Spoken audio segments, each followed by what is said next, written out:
Numéro 4, Ted Bundy. Il a été élevé par ses grands-parents, sauf que son grand-père, c'était pas un enfant de cœur. C'était une brute tyrannique qui n'aimait pas les Noirs, les Italiens, les catholiques et les Juifs. Il s'amusait aussi à lancer les chats des voisins par la queue et puis il parlait à des présences invisibles. Encore un qui avait pas vraiment de chance pour démarrer dans la vie.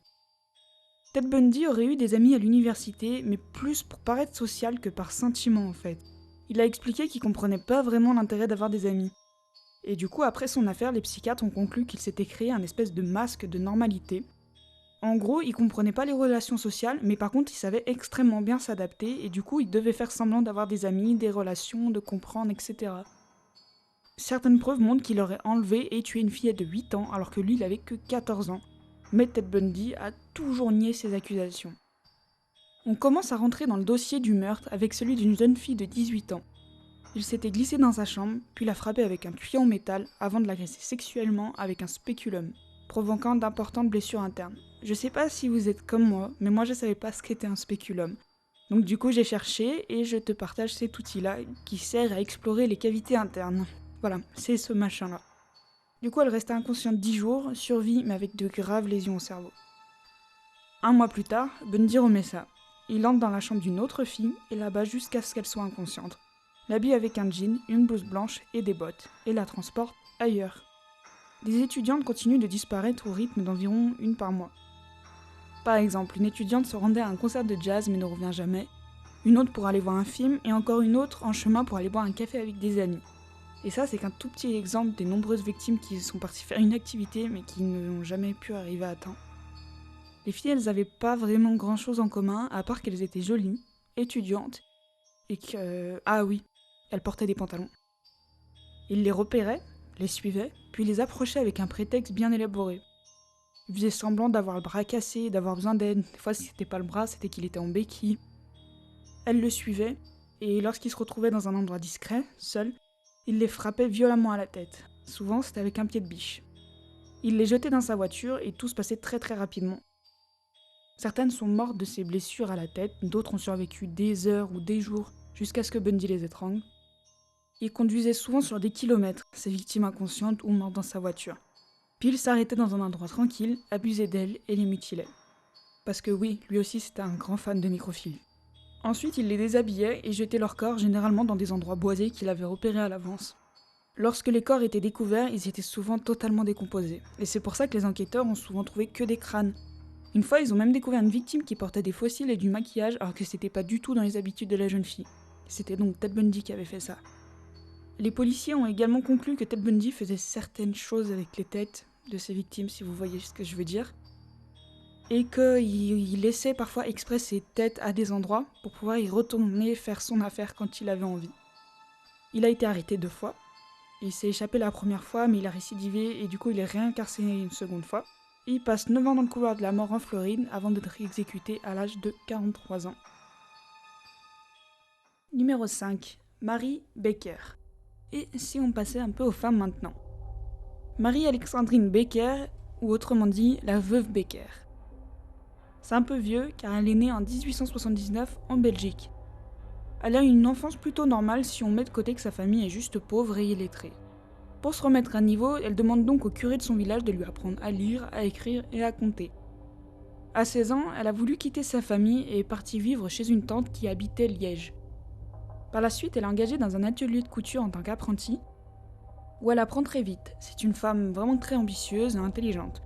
Elle passe vendeuse, puis continue de progresser encore et encore jusqu'à ouvrir sa propre boutique.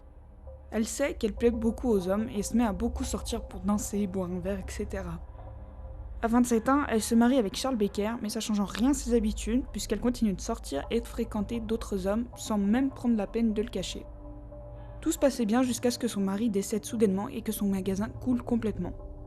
À 54 ans, pour gagner sa vie, elle devient une dame de compagnie et garde malade pour d'anciennes clientes. Mais bien sûr, ça rapporte pas assez pour sortir, danser ou encore entretenir son jeune amant. Elle commence alors à voler, puis elle finit par empoisonner ses patronnes avec de la digitaline. Apparemment, ça pouvait se trouver assez facilement en pharmacie car c'est un extrait de plante utilisé pour soigner les problèmes cardiaques, mais bien évidemment, vous vous doutez, il peut aussi être mortel à de très fortes doses. Vu qu'elle est pas totalement idiote, elle se rend dans différentes pharmacies pour avoir plusieurs petits flacons, Elle s'entendait bien avec les dames de la haute bourgeoisie liégeoise, du coup quand elle discutait avec ces femmes, elle lui faisait confiance.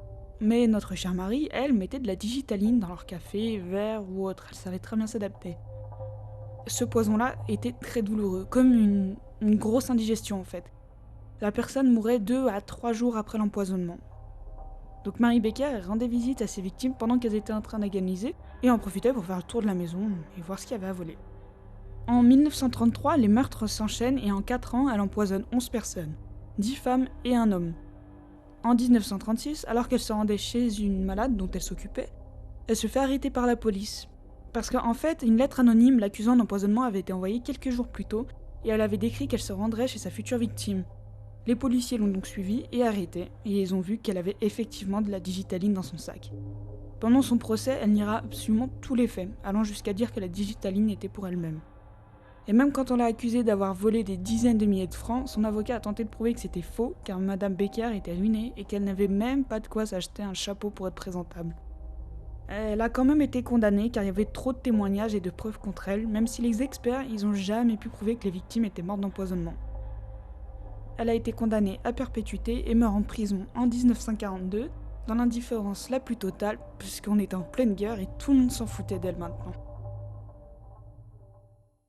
Numéro 6, Amelia Dyer, ou autrement dit, l'ogresse victorienne. C'est fou, ils ont tous des petits noms bien mignons. Et avant de vous parler d'elle, il faut se remettre dans le contexte de l'époque. Au 19e, en Angleterre, certaines mères désespérées confiaient parfois leurs enfants illégitimes à des femmes qui se proposaient de les prendre en pension contre une certaine somme d'argent. En échange bien sûr d'affection, de tendresse, etc. Ces nourrices un petit peu particulières avaient un nom, les baby farmers, ou autrement dit les fermières à bébés. Et rien qu'à Londres, ils étaient déjà plus de 2000. Autant des fois ça pouvait très bien se passer, tu tombais sur quelqu'un qui aimait les enfants et qui s'en occupait bien, ou tu tombais sur des gens un peu spé qui les maltraitaient, les affamaient ou qui leur rendaient saouls pour être tranquilles. Amelia d'ailleurs a connu ce genre de nounou car quand elle était mariée, dans son immeuble vivait une baby farmer. Quand son mari décéda, Amelia vit une façon de se faire vite de l'argent. Elle prit le relais de son amie qui elle devait s'enfuir en Amérique car elle avait été soupçonnée par la police. Amelia proposait un refuge aux femmes désespérées dont la grossesse commençait à se deviner et quand elle accouchait, elle leur demandait entre 5 et 10 livres à peu près pour faire adopter le nouveau-né.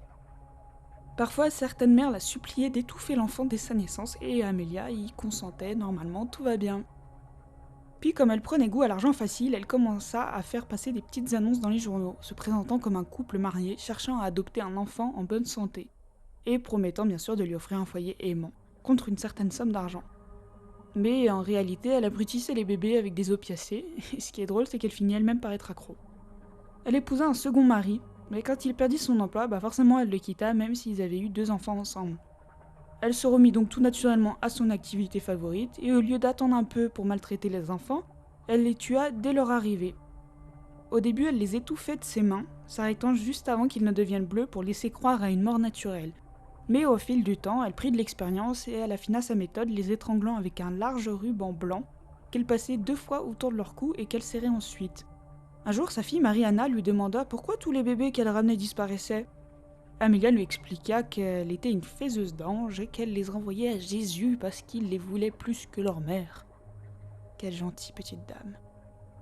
Elle réussit à éviter la police pendant des années, mais en 1879, un médecin plus consciencieux que les autres finit par la suspecter après avoir été appelé un grand nombre de fois pour signer les certificats de décès. Amelia, qui avait déjà fait une centaine de victimes, fut alors arrêtée par la police et un procès s'ensuivit, mais malheureusement, elle ne fut reconnue coupable ni d'assassinat ni d'homicide involontaire, mais seulement de maltraitance, ce qui lui valut 6 mois de travaux forcés. Et pour finir avec elle, en gros à sa sortie, elle recommença et elle s'est dit « Ah je suis un peu teubée d'appeler les médecins à chaque fois pour le certificat de décès, maintenant je vais les laisser se décomposer, comme ça on les reconnaîtra pas, puis je vais les envelopper dans un tissu. » Et au choix, ou ils finiront au fond du jardin, ou alors dans la fenêtre. Haha, ça c'est une bonne idée, Après cette réflexion, en gros, il lui arrive plein de trucs, elle s'en sort à chaque fois, parce qu'en fait, elle est vraiment très intelligente, malgré qu'elle soit souvent défoncée. La police a de plus en plus de soupçons, et lui tend un piège en mettant une annonce pour un bébé ayant besoin d'une maison. Amelia, elle fonce tête baissée et se fait prendre. La police fouille sa maison et sent une odeur mais horrible de cadavre, et trouve le fameux turban avec lequel elle étouffait ses pauvres victimes, mais pas de bébé. Au cours de son procès, elle a plaidé coupable à un seul meurtre et a invoqué la folie comme défense, citant ses nombreux séjours en asile. Cependant, le jury a décidé qu'ils avaient été truqués afin d'éviter les poursuites. Pas con, hein. Il ne leur a fallu que 4 minutes et demie pour la condamner, et à 9h, le 10 juin 1896, Amelia Dyer est exécutée. Le cas de cette femme a attiré l'attention nationale en raison du nombre élevé de décès et du temps que Amelia a réussi à éviter la condamnation.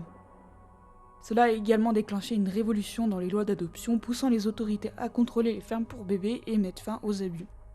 Et je trouve qu'ils ont mis sacrément de temps à réagir, mais voilà, c'était tout pour la Baby Farmer. Cette vidéo est maintenant terminée et au départ je voulais en mettre 8, dont 2 fausses, sauf que chaque histoire est vraiment trop détaillée, il y a trop de trucs importants à dire, et je voulais pas faire une vidéo trop longue au risque de vous perdre. N'oubliez pas de me dire en commentaire quelle histoire est fausse parmi les 6. Ah, et aussi j'ai omis certains détails exprès parmi les tueurs, je pense que certains d'entre vous les connaissent, donc j'ai fait exprès d'enlever certains trucs pour vous troubler un peu parce que sinon c'est vraiment trop facile. Mais si vous voulez plus d'infos sur les tueurs et tueuses, regardez la description, j'ai mis pas mal d'interviews et de sites qui parlent d'eux. Voilà, prenez soin de vous, en attendant je vous dis à très vite et surtout portez-vous bien.